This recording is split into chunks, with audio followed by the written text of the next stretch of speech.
12 kilo 800 gram brown sugar जबत कला भद्रक अबकारी विभाग। भद्रक अबकारी विभाग द्वारा ब्राउन सुगार जबत, जड़े महिला गिरफ। महिला घर ग्रामांचल थाना अंतर्गत दिबांग अंचल में बनजा सड़ंगी बोली जनापड़ी। महिला जनक धौली एक्सप्रेस ट्रेन रे जलेश्वर भद्रक को आसुथिबार खबर पाई अबकारी विभाग भद्रक स्टेशन काबू करिछि।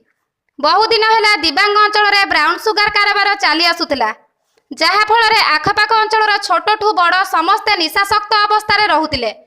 यह उपरे भद्रक अबकारी विभाग बहुदिन है नजर रखी आसुथिला। कौनसी सूत्रु खबर पाई अबकारी विभाग भद्रक स्टेशन युवती को काबू कर अटक रखिथिबा सहित अधिक तदंत चलाइछि। जबत होइतिबा ब्राउन सुगार ओजन 12 किलो 800 ग्राम बोली जनापड़ी। Hey there. Subscribe to my channel and also press this bell icon.